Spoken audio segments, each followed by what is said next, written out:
Well, welcome everyone to the Center for Faith and Work's 5th Annual Faith and Work Conference. My name is Steve Lindsey, and I serve as the Executive Director of CFWLA, where we seek to reframe how we see our own vocational lives in light of God's greater purpose for the world. This year's conference will explore the relationship of faith to technology. I'm really excited about the theme this year.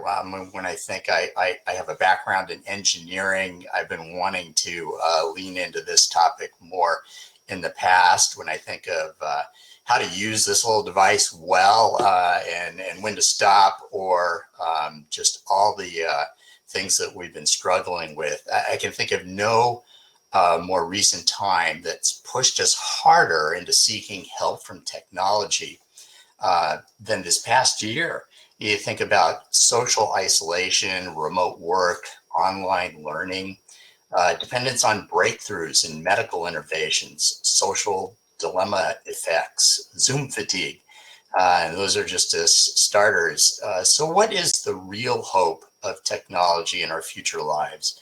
And what are the ways that we can thrive and leverage it for good in our increasingly tech-centric age? Well, these are the kind of questions we'll be exploring this week. But first, we'd love to hear a little bit more about who's joined us today. So if you would just select the best match in the poll questions that pop up. First, there's one on where you live. So just select the answer. I can see you're filling it right up. Just take a few seconds here.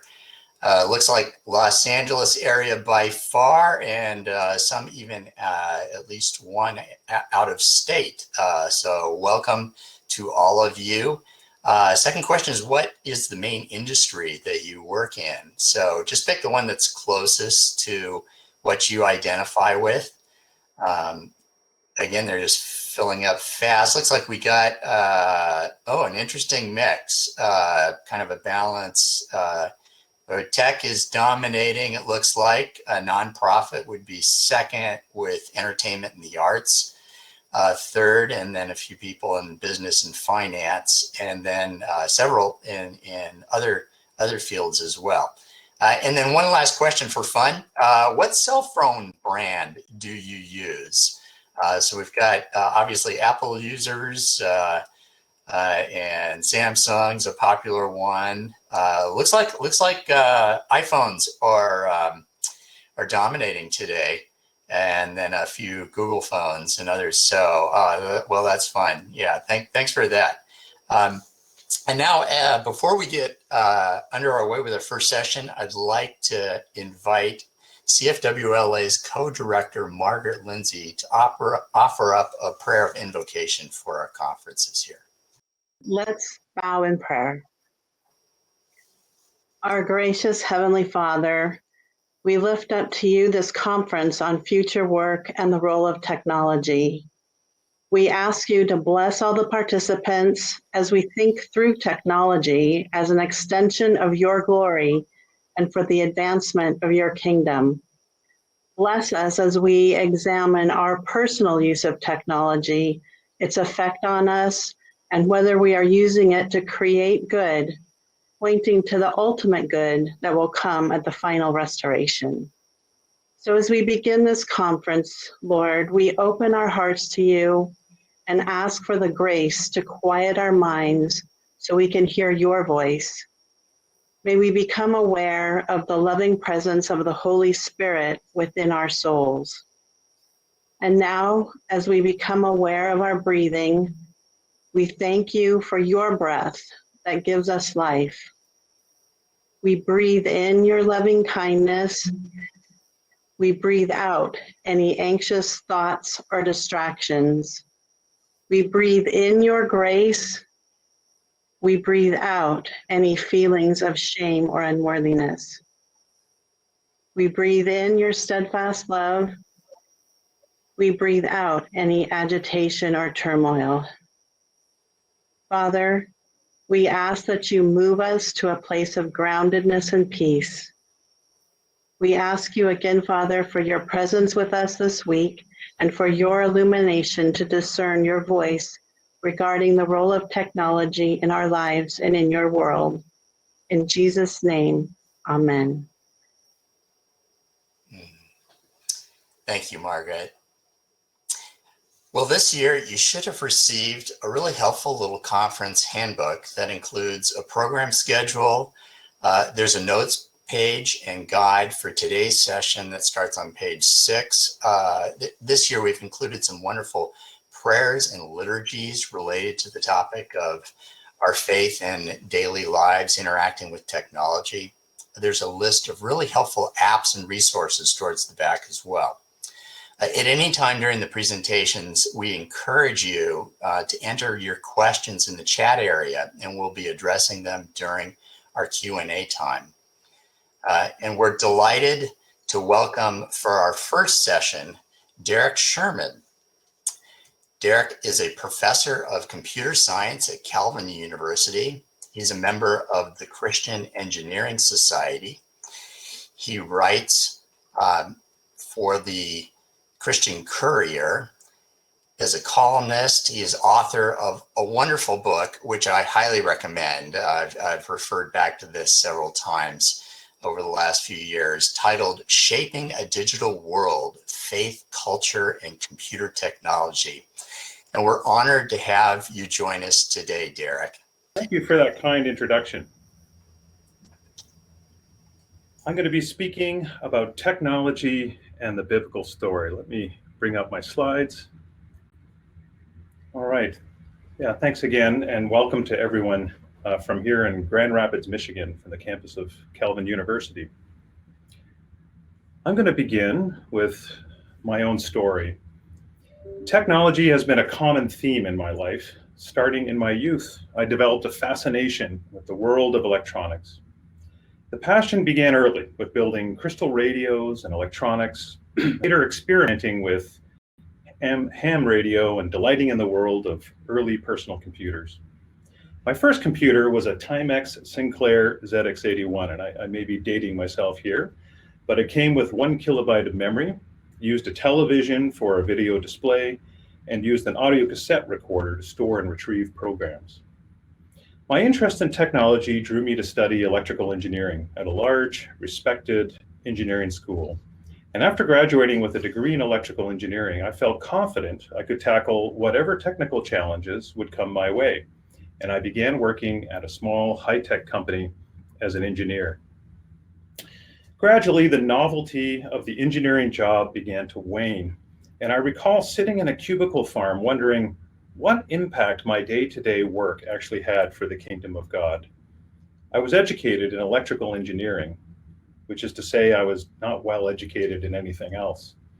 It became apparent to me that my excellent technical training had lacked in providing me with context and meaning for my work.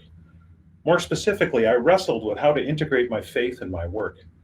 Beyond witnessing to fellow employees in the lunchroom or sharing faith with customers as opportunity may allow, what relevance did my faith have to my technical work, I wondered. What do circuits have to do with salvation? What do bytes have to do with beliefs? This is not a new question at all, really. The early church father Tertullian once posed the question, what does Athens have to do with Jerusalem?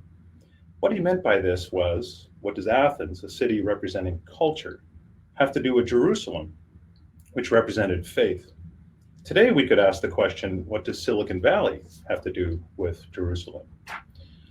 Understanding how technology informs, how faith informs technology begins with the recognition that technology is not neutral. It changes things.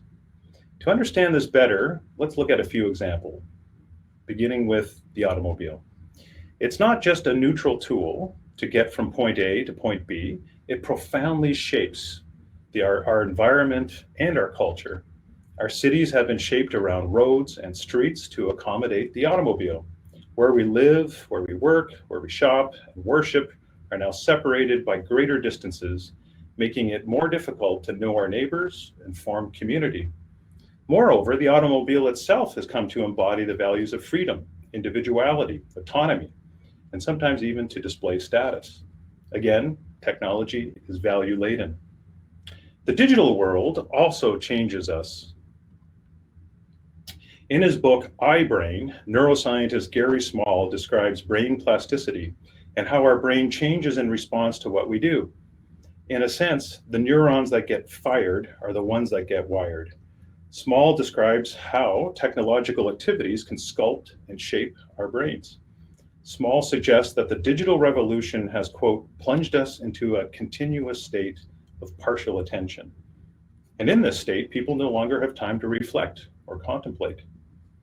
St. Augustine was correct thousands of years ago when he observed that habit, if not resisted, soon becomes necessity. Technology changes our habits and practices. It is not neutral. Sherry Turkle is a thoughtful social scientist from MIT, and she wrote a book entitled Alone Together. In it, she explores electronic communications, social robotics, and observes that they can cheapen the notion of companionship to a baseline of interacting with something. She suggests that through technology, we reduce relationship and come to see this reduction as the norm. One of her more recent books, Reclaiming Conversation, explores the loss of empathy that occurs when we sacrifice face-to-face conversation for mere connection. The theme of this conference, in fact, presupposes that technology is not neutral with regards to the future of work. Books like The Second Machine Age highlight the impact of AI and automation, noting how it increases production and volume, but decreases costs, but this is coupled with a wider spread in wealth and income among people. Automation changes labor, it can shift power, it can shift wealth. Again, technology is not neutral. As a final example, consider computer algorithms themselves, which may initially appear cold and neutral. However, algorithms reflect the values and assumptions of the people and organizations that construct them. In her book, Weapons of Math Destruction, the data scientist Cathy O'Neill describes how big data is used to drive decisions in areas as diverse as finance, banking, hiring, marketing, policing, education, and politics. While mathematical models allow decision-making to be more efficient, they can embed biases, can hurt the poor, perpetuate racism, discriminate against minorities, and contribute to injustice. These are just a few examples. You don't need to look far to see how technology embeds values and how it changes things, including ourselves. The notion that technology is not neutral is not new. Decades ago, prophetic voices like Neil Postman and Marshall McLuhan were making the point that media was changing us. In his book, Technopoly, Neil Postman writes, embedded in every tool is an ideological bias, a predisposition to construct the world as one thing rather than another, to amplify one sense or skill or attitude more loudly than another. Every technological artifact is created with some kind of bias. It opens up some possibilities while simultaneously closing down others. John Culkin, summarizing Marshall McLuhan, wrote, "We shape our tools, and thereafter our tools shape us." Because technology is value-laden, and because of its potential to misshape us, there are definite implications for Christians as we engage with technology. First, we need to understand exactly what we mean when we're talking about technology. Technology is not just about widgets and artifacts. The book Responsible Technology defines it as follows. Technology is a distinct cultural activity in which human beings exercise freedom and responsibility in response to God by forming and transforming the natural creation with the aid of tools and procedures for practical ends or purposes. I like this definition, although there's a few things you could quibble with, I'm sure, but mostly because it recognizes that technology is something that humans do, a human cultural activity in which we give shape to the world. Furthermore, this definition recognizes that technology is an area in which we exercise both freedom and responsibility. These two always go together. The famous Statue of Liberty stands in New York as a symbol of freedom. Viktor Frankl, in his book Man's Search for Meaning, suggested that the Statue of Liberty on the Atlantic coast should be supplemented by a statue of responsibility on the Pacific coast. Perhaps this is a side project for the Center for Faith and Work in LA. You can ask Steve later. Freedom and responsibility always go together. This is a biblical notion. But if technology is an area in which we respond to God, how do we know how we ought to respond? Of course, our ultimate guide for living is the scriptures, but what do the ancient scriptures have to say about our work with modern technology? If you look up the word computer or technology in a Bible dictionary, you don't find any hits. For this reason, some might conclude there's no connection between faith and technology. This approach, sometimes referred to as dualism, is an approach that divides life into the secular and the sacred domains and asserts that the Bible deals only with spiritual matters and therefore has nothing to offer on other matters, like technology. According to this approach, the only way to integrate faith and engineering is to build products in support of churches or missionaries, or to use your engineering salary to donate to missions. To be sure, these things I listed are good and important things, but this does not recognize any relevance between faith and the world of technology itself. Another approach to connecting scripture to technology is one that attempts to fit certain verses without regard for their biblical context, an approach sometimes referred to as Biblicism. For example, it has been suggested that Isaiah 31 verse 5 anticipates airplanes, and Job 38 verse 35 predicts radio. While this approach is based on a high regard for scripture, it mistakes the Bible for a textbook rather than God's salvation story. It stretches verses out of shape to make them refer to things that cannot be what they meant in their original context. Don't get me wrong, I found both of these approaches among sincere Christians who were genuinely wrestling with connecting their faith to their discipline, as I was. But I found these approaches unsatisfying. A career change from industry to teaching at a Christian college provided me with a unique opportunity to further engage the question of faith and technology. In fact, it became part of my job. As a young Christian scholar, I gradually discovered an approach that combined a high regard for scripture along with a thoughtful hermeneutic, one that avoided the pitfalls of both dualism and biblicism, and one that still takes the Bible message seriously for all of life. Philosopher Alasdair MacIntyre wrote, "We cannot answer the question, what ought I to do, unless we first answer the question of what story am I a part?" And this is where it begins for Christians too. As Christians, we live within the grand biblical narrative, and each of our own individual narratives are nested within this larger story. The big sweep of the story of Scripture shapes a Christian worldview, informed by the biblical themes of creation, fall, redemption, and restoration. This approach honors the authority of Scripture without trying to pull individual verses out of context. A helpful analogy about applying the gospel to human life and culture is the drivetrain of an automobile. The Bible is represented by the engine, and the area of application, like technology, as the wheels. The engine is normally connected to the wheels via some sort of transmission. And when applying faith to culture, the transmission can be provided by a Christian worldview, based on the biblical story and the power of the gospel. It is a Christian worldview that facilitates the connecting the light of Scripture to all areas of life, where the rubber hits the road, as it were. I'll briefly sketch how each of these themes can help inform us as we design and work with technology, beginning with creation.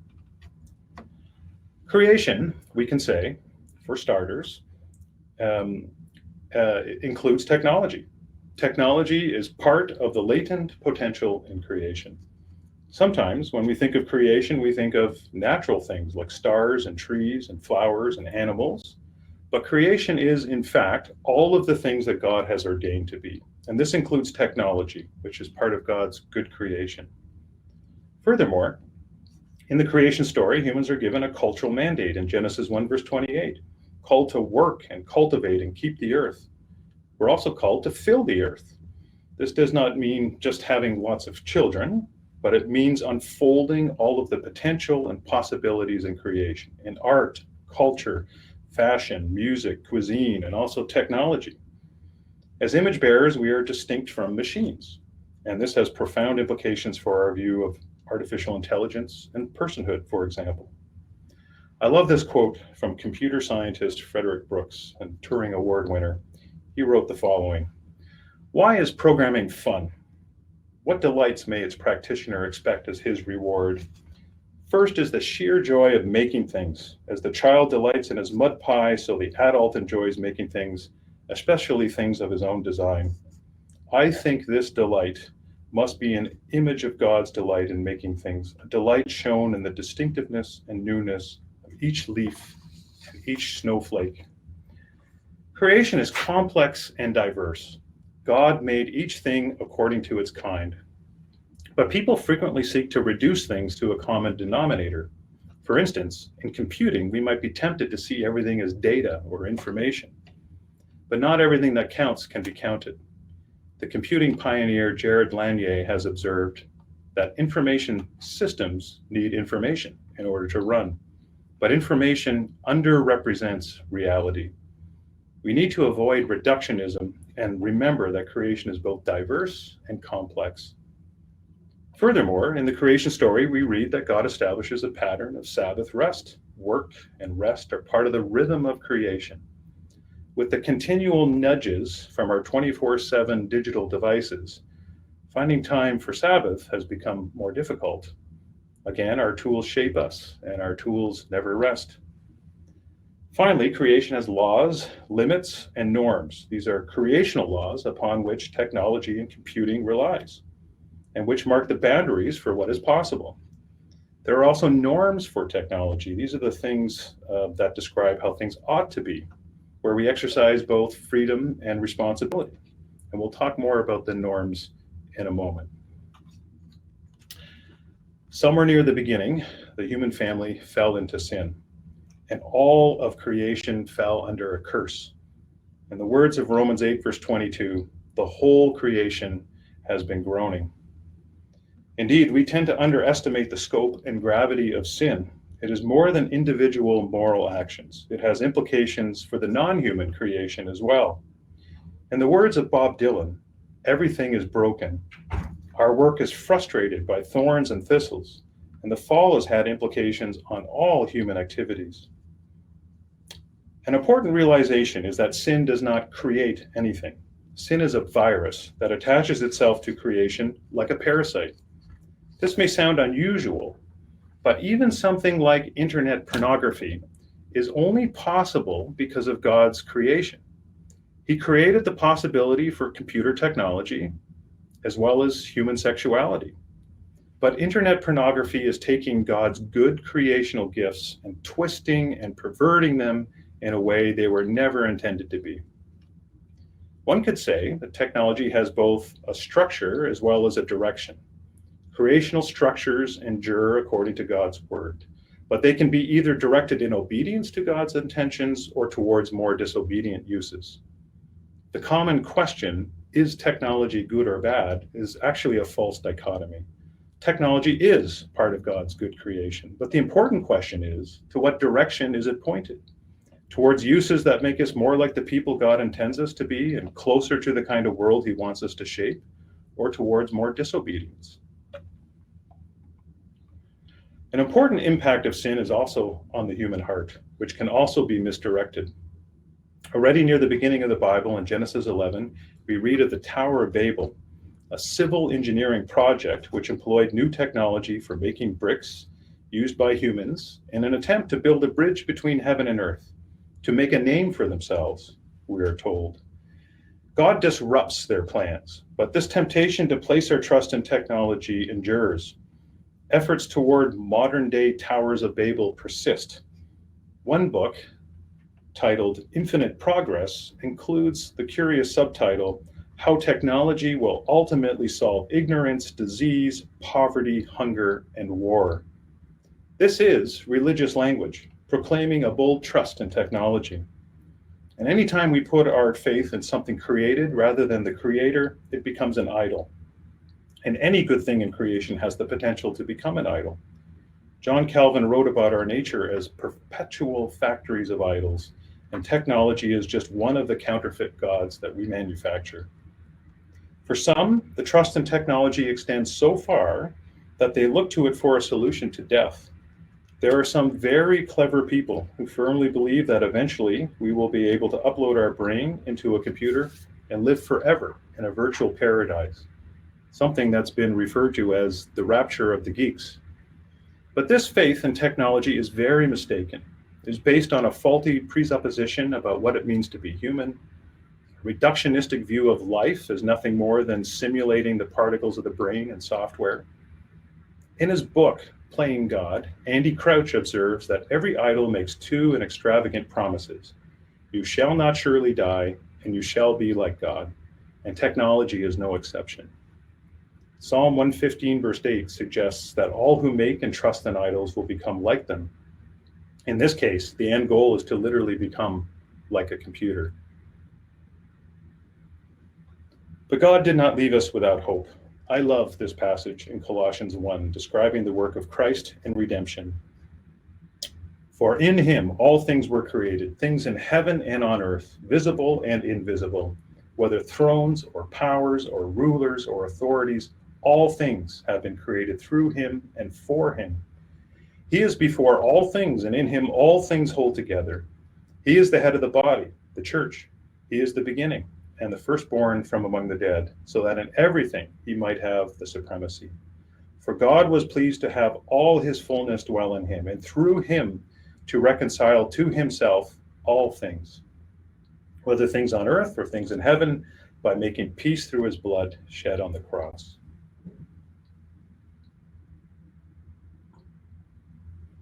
The repetition of those two words, all things, in this passage means exactly what it sounds like. Redemption is about everything. We read that Christ was there at the beginning in creation. All things were created through him. Furthermore, we see that all things were created for him. He is the telos, or the purpose of all things. And in Christ, all things hold together. To be sure, redemption is also about human hearts, but it's bigger than that. Christ is reconciling all things to himself. He is on a cosmic salvage operation. The late Calvin College professor Gordon Spikeman once wrote, "Nothing matters but the kingdom, but because of the kingdom, everything matters, and this includes technology." As Christians, our primary calling is to be disciples of Jesus Christ, but our secondary callings, like our work, also work in technology, ought to be informed by this primary calling. In 2 Corinthians 5, God calls us to participate in his renewing work as agents of reconciliation. But the practical question remains, what might it look like to be agents of reconciliation in the area of technology? A helpful way forward that I have found is to recognize various norms in creation that represent God's order for culture and society, areas where we are called to exercise both freedom and responsibility. These norms remind us that when we create a technical artifact, it's not just bits and bytes and wires and gears and codes and semiconductors, but it includes social, economic, legal, aesthetic, and faith implications. I will briefly list some of these norms that can help guide our technological activities. And you can see them on the slide here. The first norm is one of justice, ensuring everything is given what it is rightfully due. To act justly is one of the things that the Lord requires of us. It applies to our interactions with people, plants, animals, and the whole creation. In technology, this includes issues like the digital divide, privacy, intellectual property, and dealing justly with workers, employers, and customers. A second norm is one of stewardship. While this norm includes economic factors, it's also concerned with stewarding materials, the environment, and even human resources. It's not all about economics. Profits must be placed in connection with service to God, neighbor, and the rest of the world and its creatures. A third norm is one of caring. And this involves showing love and care for our neighbors, including workers and customers. It deals with doing things because we ought to, not just because we can. The caring norm will resist efforts to fully automate jobs like nursing, childcare, and elder care, which require far more than just a pair of hands. It will also guide efforts in developing assistive technologies and bringing relief to those in need. The fourth normative principle is cultural appropriateness. Technology should alleviate burdens while still preserving what is good. Technology used in the workplace, in worship settings, education, and international development must be appropriate to the settings and fit the culture in which they're being used. Another norm, the fifth norm, is transparency, and it deals with providing clear, open, and honest information. For example, this norm may guide online platforms to disclose how user data is used and how it shapes the content that is displayed. This norm requires that users are not misled or confused by technical designs or documentation, and includes the requirement that any claims made about technology are truthful. A sixth norm is characterized by delightful harmony, which deals with the intersection of function and aesthetics. Good technology is characterized by being a joy and a delight to use. People should not be forced to adapt to the tools of technology, but rather, technology should be designed with users in mind. The final norm I will mention is one of trust, and it has two aspects. The first aspect deals with the dependability of technological products, especially when safety, reliability are essential in applications like medicine or the electrical grid. The second aspect of this norm deals with trust in God. We must always resist the temptation to place our ultimate trust in technology. So this list of norms is not meant to be exhaustive, and neither do they dictate exactly how to act in a particular situation. That requires additional discernment. However, they're helpful in pointing a way forward, to thinking about the way things ought to be. Being attentive to norms can help engineers and programmers avoid a kind of tunnel vision by zooming out from narrow technical specifications to wider normative considerations. Efforts to pursue technology without attention to norms always leads to consequences. In the words of H.H. Farmer, if you go against the grain of creation, you get splinters. Attention to norms helps to promote flourishing and shalom. They can be summarized by Christ's call to love the Lord and the neighbor as ourselves. All right, the final theme is restoration. Where are we going? What is to come? There are many competing views for the future. Two common and competing viewpoints are represented by the optimists and the pessimists. The optimists trust in technology and progress and look forward to a future utopia ushered in by technology. On the other end of the spectrum are the pessimists, people who despair about technology, expecting that technology will eventually destroy us somehow. This Frankenstein narrative is common in many sci-fi movies like Terminator, Battlestar Galactica, and The Matrix, where technology turns on its human creators and threatens to destroy humanity. But what is a biblical perspective of the future? The Bible begins with a garden, but ends with a garden city, a city with all kinds of cultural artifacts in it. In Isaiah 60, we read that the riches of the nations will be brought into the city of Zion, and this includes camels, precious metals, and lumber. Even the ships of Tarshish, which are symbols of pagan commercial power, are somehow repurposed for the glory of the Lord. In Revelation 21, we read how the glory and honor of the nations will be brought into the new heavens and earth. God will not be making all new things. He will be making all things new. In Micah 4, we read that they will beat their swords into plowshares and their spears into pruning hooks. Harmful and distorted technology like weapons will be transformed and reappear in a form that can be employed for peaceful purposes, like cultivation. Technology that was used for sinful or harmful purposes will be redirected to useful purposes in the new kingdom.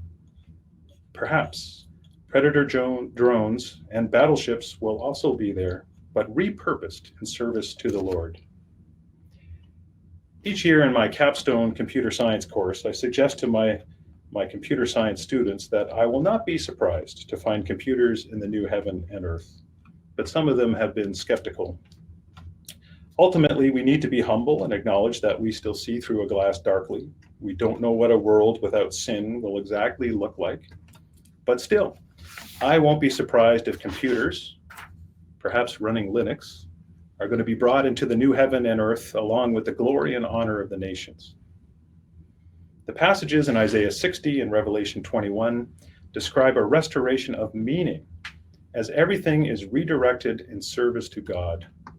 In the meantime, as we wait for Christ's return, We are called to begin engineering some imperfect prototypes of things in the good world to come. In conclusion, in summary, our lives are always animated by some kind of story. Either it will be the biblical narrative, or else it will be informed by some other competing narrative. The biblical story tells us that everything is part of God's good creation, that everything has been touched by sin, and that everything can participate in the reconciling work of Jesus Christ. But I would like to mention that while Christian worldviews and frameworks are important, they are insufficient on their own. Personal relationship with Jesus Christ is essential. We're not only called to work in the kingdom, but to know the King. Faithfulness is not just a matter of our minds, but also of our hearts. We must recognize the role of the Holy Spirit in our lives to cultivate virtues and shape our hearts. My Calvin University colleague, philosopher Jamie Smith, writes, "Being a disciple of Jesus is not primarily a matter of getting the right ideas and doctrines and beliefs into your head. Rather, it's a matter of being the kind of person who loves rightly." This is echoed in the words of the respected computer scientist Fred Brooks. If we would have our creations be true, beautiful, and good, we have to attend to our hearts. Without a connection to Jesus and a love of neighbor, any work to shape technology or culture on our own strength will not last. In a world often captivated by dazzling technology, we need to be new creation signposts, people whose hearts and lives seek to be faithful to God, also in the world of technology. Thank you. Well, thank you, Derek. I'd like to also introduce our good friend, resident culture theologian, we like to call him at CFWLA, Robert Covolo, help us with our Q&A session. So we thought we'd kick that off while some of our viewers are still posting questions for us in the chat. A couple of questions for you, Derek, that Robert and I have been kind of noodling about after talking to you and thinking about some of the work you've done. Robert, I think you had one to kick us off with. Thanks, Derek. I really enjoyed the presentation, and not just the content, but your heart with which you're approaching technology as a believer. It's just kind of good to hear the spirit with which you're approaching these things. And one of the things that I was thinking about is, some people would say that technology, it's just a tool. What matters is what you do with it. And yet at the same time, this seems related to your statement that technology is fundamentally, it's not neutral.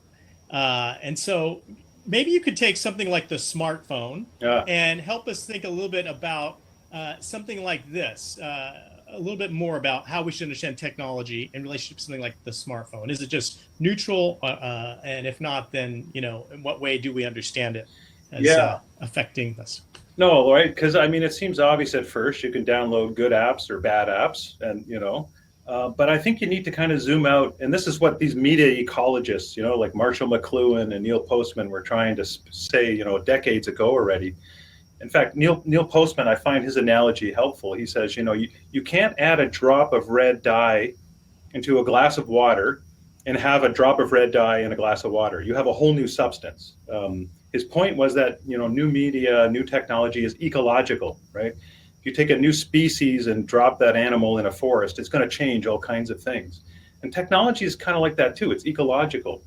And the smartphone too has completely changed entire industries. It's changed the way we relate, the way we communicate. It's been a long time that I've, where you travel somewhere and you can't reach out to anyone in the globe. When I was growing up, I had a ham radio, a 2-meter handheld, where I could actually get out from the car and stuff, but that wasn't very common. And it's changed business, it's changed privacy, it's changed politics, it's changed the way we celebrity. It's changed, entire industries have appeared and disappeared. So if you look at it ecologically that way, and even the side effects, right? The recent movie, the Social Dilemma, right, goes about this ubiquitous social networking and how it's shaping us. So all of those things come along with it. So I think, like the automobile, which to be honest with you, we probably don't even notice anymore. We sort of grew up with the automobile. It seems like a natural part of, the environment. But it fundamentally changes, where we live and where we work and how we relate, and even architecture, like a home. I mean, I didn't have time for this example, but you look at homes, 100 years ago, the primary feature on the front was a balcony. And now the primary feature on most new homes are large garages, maybe 2 or 3 garages in some cases, right? And people tend to sit in the backyard instead. People don't really know their neighbors as well. The modern megachurch is only possible because of the automobile. So there's all of these things, ecological things, that I think that once you step back, you begin to see very quickly. So would it be fair to say that what matters is understanding the gains and losses that is built into a new technological device? And maybe as Christians, we think on the front end, if we're developing technology, those gains and losses. And then as those who maybe are receiving it, we have to understand those gains and losses under the lordship of Jesus. Is that maybe a fair way of putting it? Yeah, I think that's a helpful place to start. What do we gain? And we always hear that from the actual manufacturer, right? When you buy this new device, you will be able to, but we don't often think about, well, what am I going to lose? Once I, adopt this technology, or once everybody has it, and it becomes essential. Neil Postman, wrote as well that, we shouldn't become one-eyed prophets, only looking at all the good or only looking at all the bad. So I think those are helpful in worship services too, to discern, what new technology can we bring into the worship service? How will it enhance worship? How might it possibly distract or take away? I think these are questions we ask. That's where the cultural appropriateness comes in as well, going through some of those norms and thinking about, what sort of things they make possible and what sort of things they make more difficult. Yeah, those are good questions to start with. Good. We had one relevant question to this conversation pop in from our viewers. Daniel has asked the question, what would you say to people that describe technology as inherently evil? And it may be a result of, seeing a lot of the destructive things that have come through, whether it's like personal use in social media or pornography, or the fatigue of having to do everything online, or it could be, the culture of kind of this dystopian vision of where it's all leading. Yeah. How would you respond to that, Derek? Yeah, well, I think it goes back to this this framework of creation, fall, and redemption, right? Seeing technology as part of the good possibility in creation, although fallen. Kind of understanding how it's not that sin doesn't create anything, but sin distorts, perverts things. Jacques Ellul wrote an essay, decades ago, speculating, is technology a result of the fall, right? Without the fall, we wouldn't need medicine or even clothing, perhaps, and other things. Is technology only something that's there for our fallen state? Now, I confess that, I don't understand all of Jacques Ellul's kind of way that he frames his work. He's much more, I think, complex than people make him out to be. But I think the question's valid. Is it just because of the fall? And I think that this worldview of seeing everything as good yet fallen, and that it can still be legitimately used in service to God, is really, really helpful to avoid those pitfalls of, kind of blindly embracing technology without any critique, or on the other hand, dismissing it out of hand. If something's possible in creation, there must be a way to use it to honor and glorify God, whatever it is. And on the flip side, it can be perverted and distorted as well.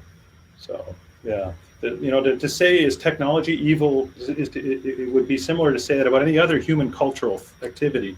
Is music evil? Is fashion evil? That sort of dismissing a cultural area out of hand and not realizing the good possibilities that are there in it. So yeah, that's how I would start to address that. Anyway. Yeah, very, very good. Once I heard a colleague of mine in this faith and work space that I work in say, well, if you get overwhelmed by all the dystopian movies that are out there, and after a while you develop this very negative kind of impression of what the future is going to bring. Go back and watch something like Disney's Tomorrowland, which was kind of countercultural, really. Yeah. In fact, I asked that question of my students. I say, can you think of any utopian movie? And that's the only one that I've discovered. Although there are ones that have hope too. So Wall-E is a wonderful movie. Has an element of that. Yeah. It begins with human beings not exercising responsibility, right? And becoming a shadow of who they are supposed to be, and being shuttled about in these lazy boy chairs, and drinking Slurpees and sitting in front of screens all the time. But this battle at towards the end, where the captain wrestles control away from the automated machinery and reasserts responsibility, right? And goes back to Earth with this fledgling little plant, kind of hearkening back to the garden. There's this glimmer of hope at the end. It's a wonderful story. Yeah. And all those illustrations kind of remind me of there was a famous quote attributed to, I think it was, I can't remember whether it was Churchill or Chesterton, but I think it was Chesterton, somebody asked him, how would you describe, the biggest problem facing society or the world today? And in a little note, he replied back, I think it was the title of an article he was responding to, a little note he replied back to the author. He said, I respectfully submit my answer. The answer is me. Right? Yeah. I mean, the problem is humanity and not the world or the creation. It's us, fundamentally. Yeah. It goes through every human heart. Yeah. So Derek, maybe one way of answering it is Daniel's question is the problem with saying that technology is inherently evil is it would start with the fall, right, and not start with God's good creation. Yeah. Is that maybe a good way? Yeah. Because I like the way you complexified technology by using the biblical story as actually having within it a very nuanced and complex understanding of things, rather than just a simplistic view. It's all bad. It's all good. The biblical story doesn't do that. No, I like that. Is that a fair way to do that? Yeah, I mean, you could say, technology's fallen, even though it's created. That's one way to say it. Or you could say technology's created, but it's still fallen. It's the emphasis you put on it. And I think, I think that the biblical story gives you those lenses to see it in the right light, I think. Yeah, no, very good. Hey, I had a question that just kept coming up listening to you talk, Derek, in that a lot of the futuristic thinking about where might AI go, or even thinking more near term in terms of the potential of eliminating viruses or controlling our environment through whether it's medical technology on ourselves, our bodies, or it's our environmental control, things like that. To what extent, you kind of implied that because of a biblical anthropology of knowing what does it mean to be a human being, there's fundamental limits to technology in terms of what it can do that is kind of built into God's creation. How would you articulate what some of those limits are? Like what should we be reasonably expecting technology to never do for us? Yeah, that's a good. I mean, any good computer scientist will tell you there are mathematically proven limits to computer science, right? There's the halting problem, and there's all kinds of other things that sort of dictate the space that we can work in, right? There's the speed of light seems to dictate how fast we can send a light wave or a particle over a piece of copper. So I mean, there already are these physical limits, but then the normative limits, I think, are sort of other things that we've talked about. And when I think about AI and robotics,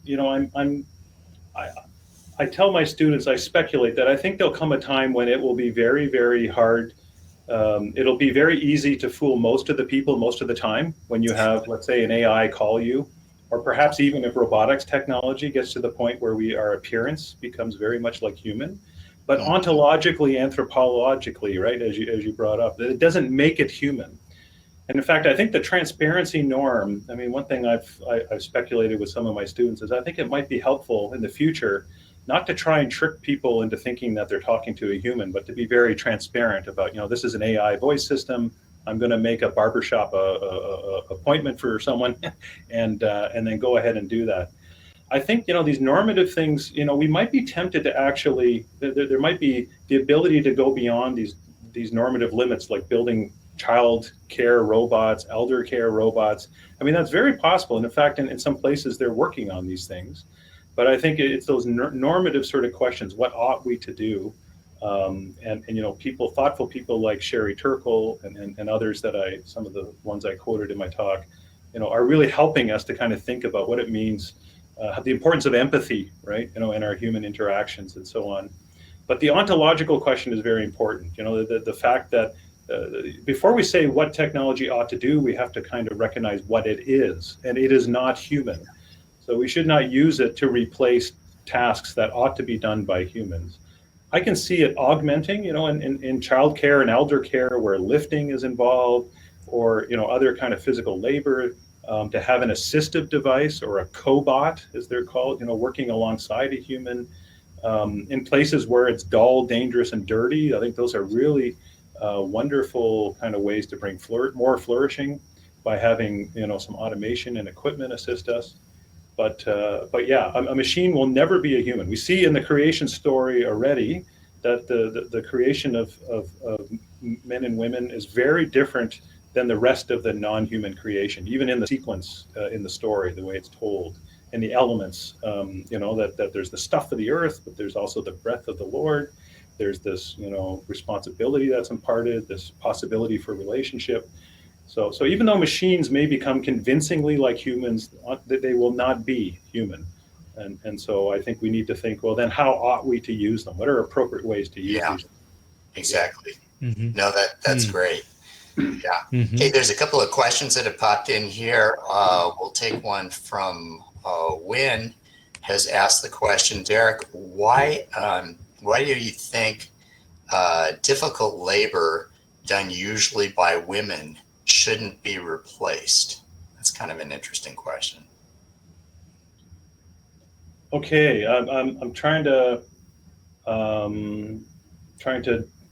see what's being asked underneath there. I like I said, I think automating dull, dangerous, and dirty tasks is something that we want to do. So I would readily say that a lot of those tasks would be ones that would be really helpful and loving. I wrote a couple papers in material recycling, and I went to a local recycling depot where they had a conveyor running at a meter per second, and there were people hand sorting a few things yet because they didn't have any automation for it yet.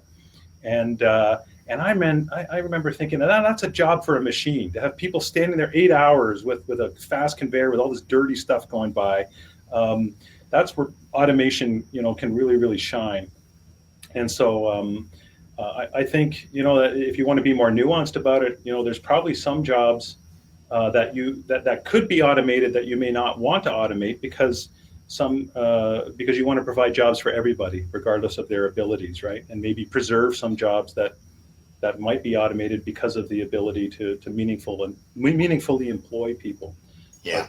But yeah, I think loving your neighbor as a robotics engineer is replacing some of those dull, dirty, dangerous jobs. Yeah. When you say dull, dirty, and dangerous, what comes to my mind is, are we developing our work or our technology in such a way that it helps mitigate the effects of the fall? Yeah. Right. I mean, and you can make a list, whether it's relationally, whether it's physically, the drudgery of work, whether it is the economics of it that just limits the opportunity to provide resources, expand, all these different kind of aspects of things that the fall is constantly pressing in on us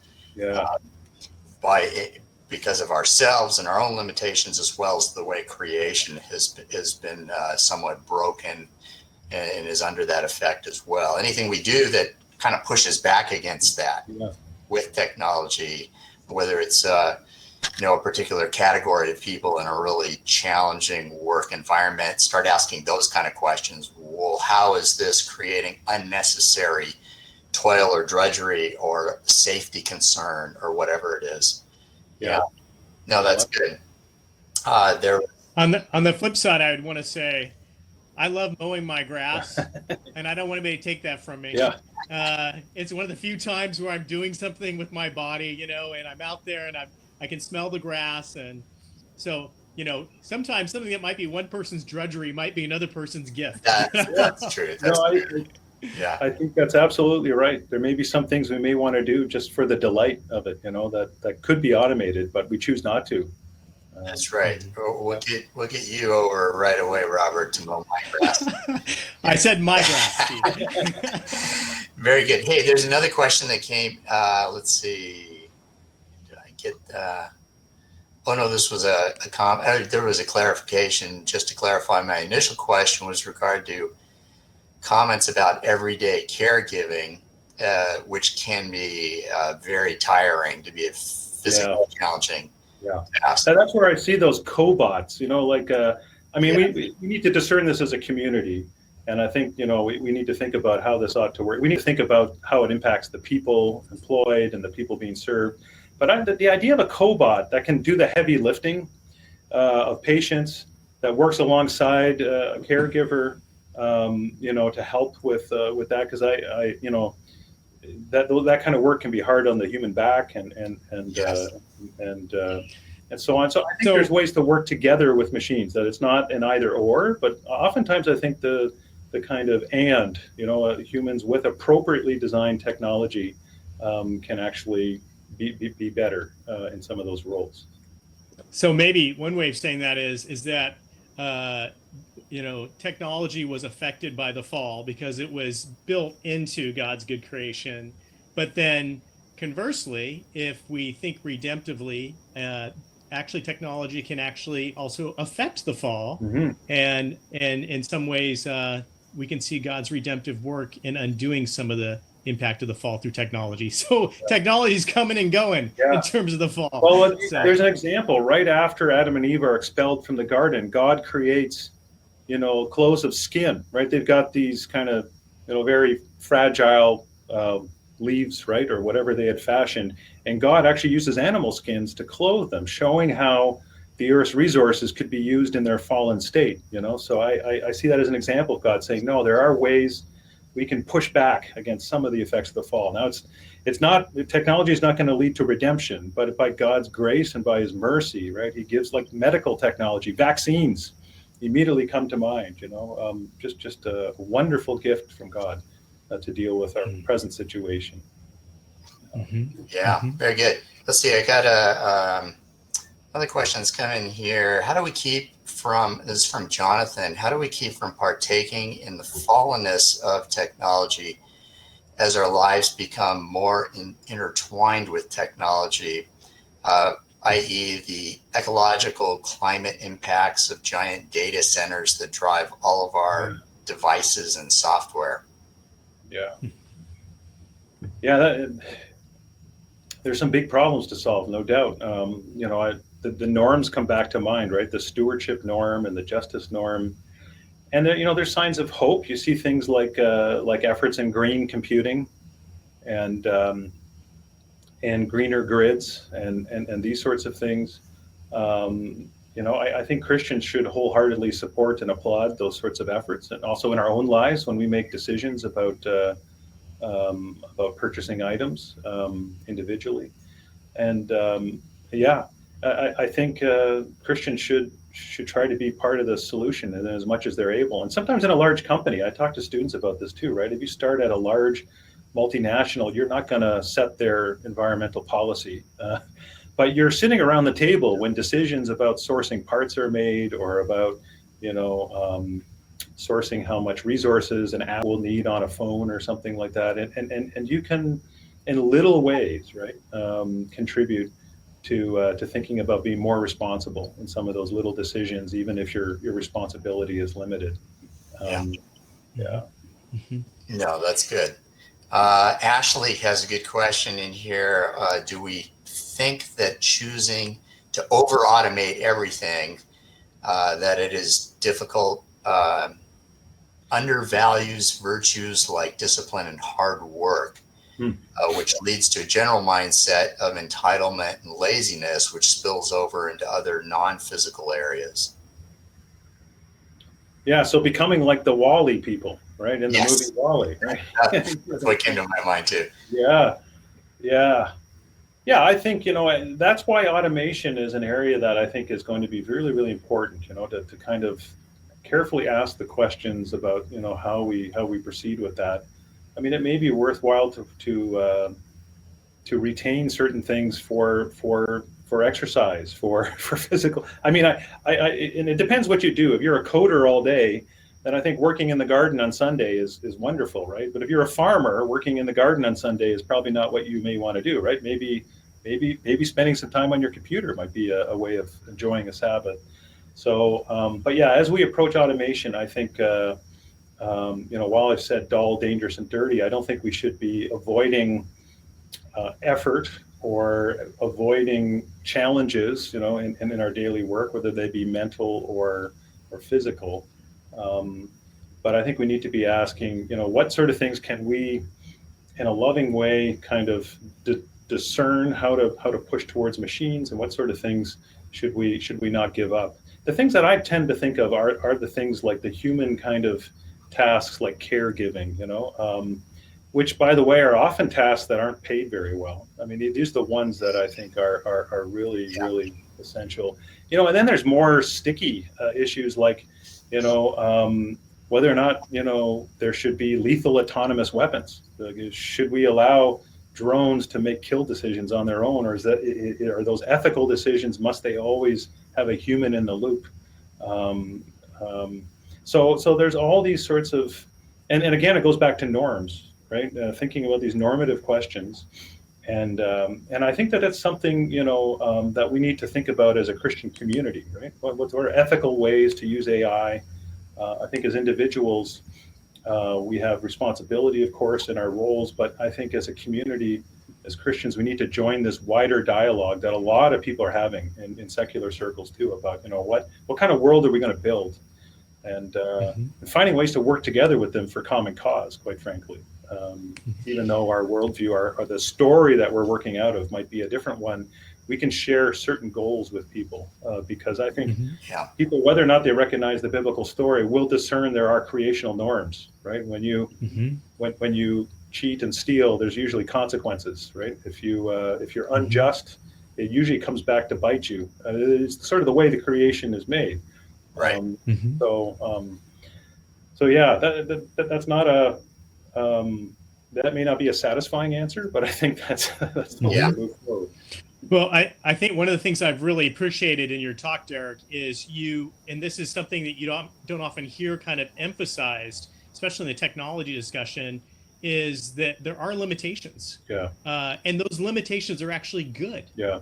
They're actually a gift from our Creator, because I think oftentimes we see technology, when we see technology as an inherent good without any other kind of larger worldview to nest it in, then I think we kind of get ourselves into these situations where our technology bests us, or kind of that kind of thing. I mean, it goes back to the original temptation.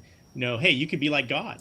You can be limitless and have the capacity. And the reality is that when we think we can be like God and we throw away those limits that are part of our humanity, we end up actually dehumanizing ourselves. I kind of heard that too. And I hear that in Ashley's question as well, which I really like. She's saying, hey, there is a place to recognize limitations that are built into our humanity, and to ignore them is to, in a certain sense, kind of deface our humanity.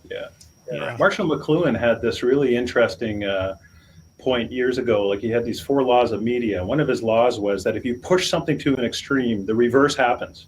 Right. So if you embrace the automobile like crazy and everyone jumps into their car, right, it has this promise of mobility. Well, you get traffic jams, which is the opposite of mobility.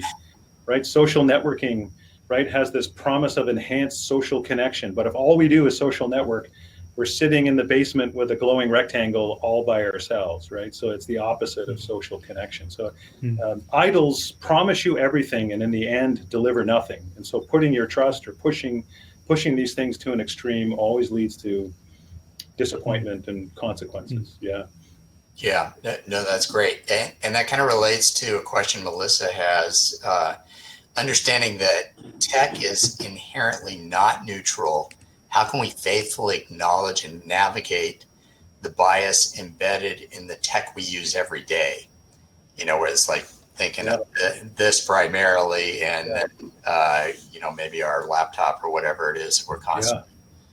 Yeah, I've done that a few times with my students. We call it reverse engineering the bias. So if I give you a product, can you decide what are the values that the engineers had?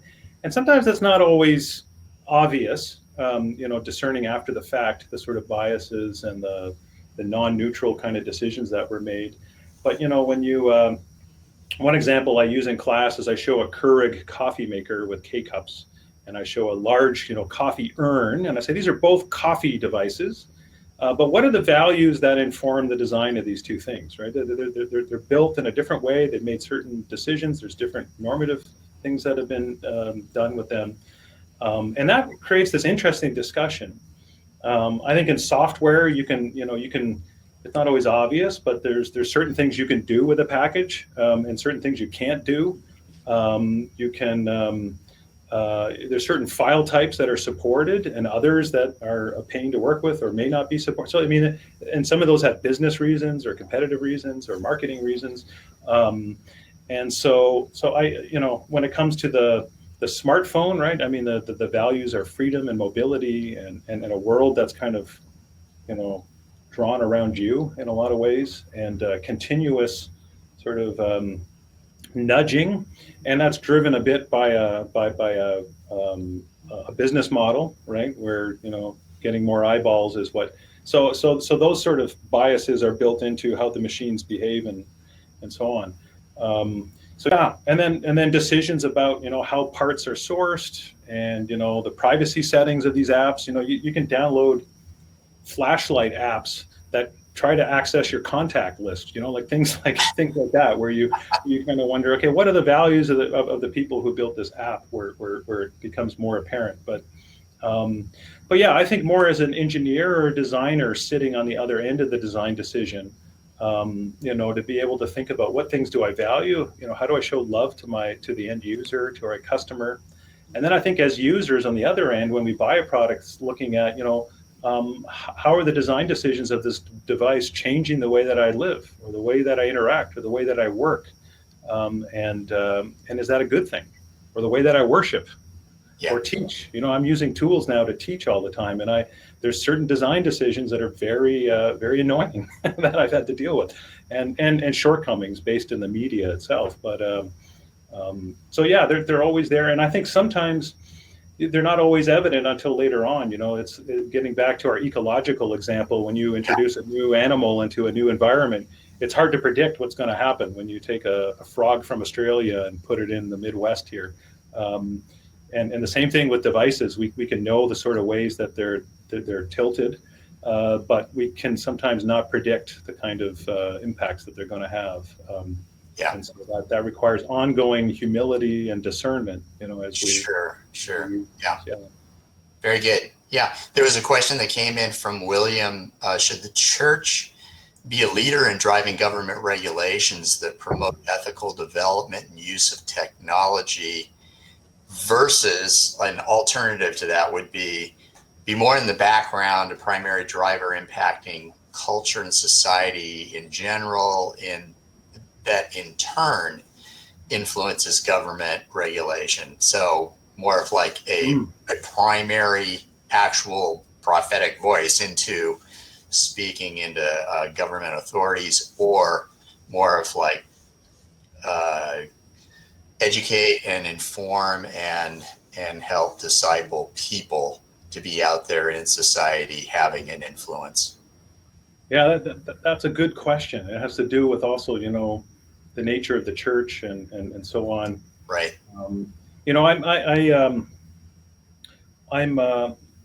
I think we have to be careful when we ask of things from the church, that the church isn't necessarily completely equipped, and the clergy aren't necessarily trained in being able to speak to nuanced matters of technological decision making. And so I'm always a little bit hesitant to suggest that the church ought to wade directly into these kinds of conversations. In the Reformed tradition that I'm a part of, we have a distinction sort of between the church as organism and the church as institution. And the church as institution is the denomination and all the institutional framework that surrounds the church or a particular congregation. But the church as organism is seen more as the people who are sent and shaped by the preaching of the word and the sacraments and the discipline of the church sometimes, and sent out to then live out the gospel in all their areas and domains in which they live. And in that sense, the church is equipping and shaping people with that biblical story that ought to animate everything that they do, sending them out. So I think that's a more helpful way to think about the role of the church. And I think, this kind of ties with some of the other things we're talking about. A lot of the issues with technology today is just how the habits and the rituals that they put us into on a daily basis. And I think the church is perfectly equipped to provide countermeasures for those sorts of things, right? Introducing people to spiritual disciplines, ancient practices that can help us, make sure that we're plugged into the vine, and not just the internet. I think that's where the church does its job the best. But I think, preaching injustice when it's directly obvious that something unjust is happening and so on, not to be silent when there are obvious things that ought to be spoken up against, but when there's nuanced discussions about net neutrality or something like that, I think that's where you need the people of God trained in those areas to be able to shape a discussion that is informed by Christian thinking. And Derek, if I can add, as a pastor who's invested in the Center for Faith and Work Los Angeles, it's precisely these kinds of associations where people that are involved in technology as believers, I think it is their job to lead as the people of God, because they have the expertise in these particular areas. And it can't fall on the shoulders of every pastor who pastor, it's not their expertise, and so I think that organizations like the Center for Faith and Work are really all about equipping God's people to be agents of change within their areas of areas of expertise. That's a really good point. Myself in Christian academic circles, there's organizations like the Association for Christians in the Mathematical Sciences, the ACMS. There's the American Scientific Affiliation, which is a group of academics in the sciences, Christians, and Christian college and university associations. And those are areas too where we help each other, but hopefully also serve the church, right? To actually serve the church and God's people, and to have a vision where we can use that in a way that's helpful.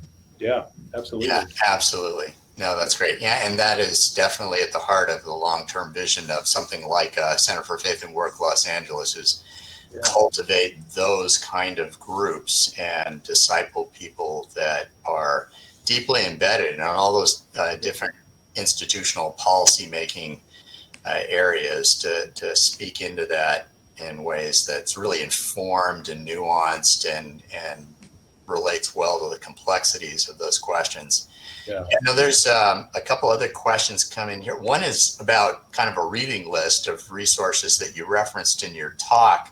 We could probably, you may have something like that you could just send us. Otherwise, we can go back through it and pull out a list and send it out to folks. I can recommend some other books too. I put a few on my shelf, just more recent ones. This is kind of academic, but Craig Gay's book, Modern Technology and the Human Future, he's a Regent College professor, is actually really thoughtful. It's a little academic, but it's a very thoughtful book.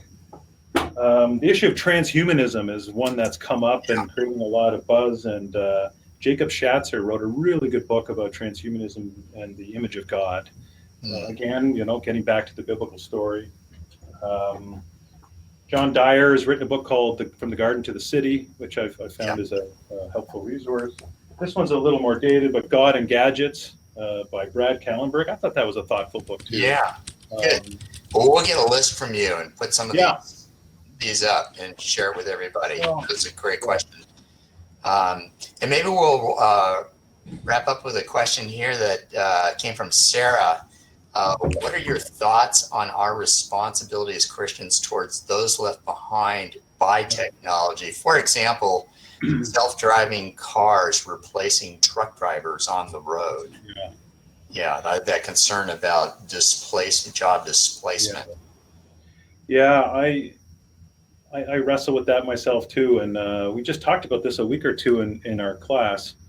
You know, that the most common job for an American male is truck driving. I think there's something like 3 million jobs in truck driving. And the question then becomes, what happens when, you can bolt on a LiDAR system and, and a self-autonomous driving package for, $10,000 or $20,000 onto an automobile and would you still, what's going to happen to all those folks?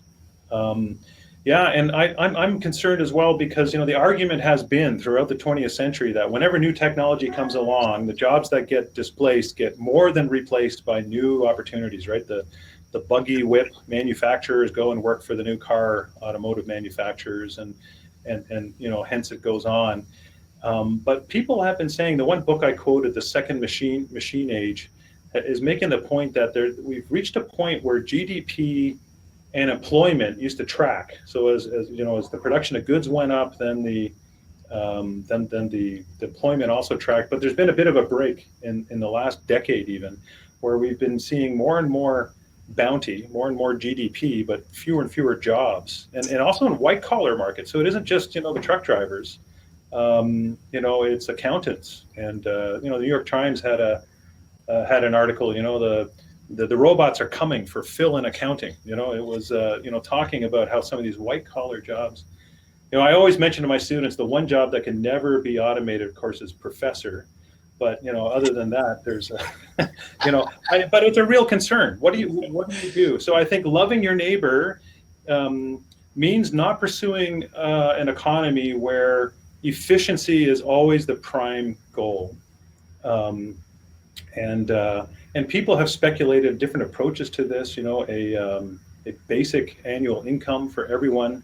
But I think that doesn't solve the problem of having meaningful things to do. Having meaningful work is of course essential. Looking at other ways that the economy can grow different kinds of jobs, thinking about creative ways, or maybe even, one suggestion that they had in that book as well was to have labels on something saying that, a certain percentage of this product was made by hand.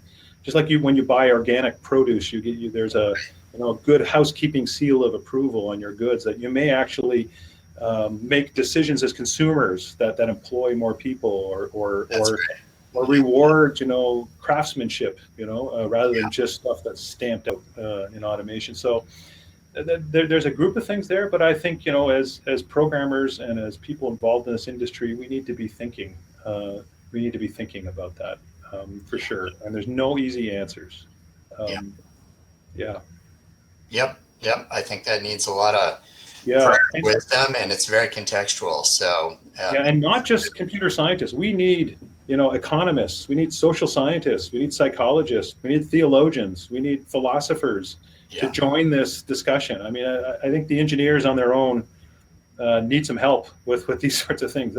And again, organizations like Faith and Work and others can bring together people from all of these different disciplines to have those conversations that have so many normative aspects associated with them, right? So, absolutely. Very good. Well, I think we're gonna wrap it up there. I want to thank you again, Derek, and thank you, Robert, for joining us. That was terrific. And before we sign off, I just want to highlight a great upcoming opportunity. If you would like to explore more deeply this topic of faith and work integration with your vocational lives through our upcoming virtual 6-week Faith and Work course, where we cover all the basic topics related to integrating faith and work, discerning your vocational calling, learning daily practices that can help you experience and sense God daily in your work environment and present with you. You can check it out and register at faithandworkla.com, or even right here, this pop-up has a link that you can click directly on. So again, we're so excited you were able to join us today. We look forward to seeing you back here for day 2 of the conference this Wednesday. So until then, take care. Bye-bye.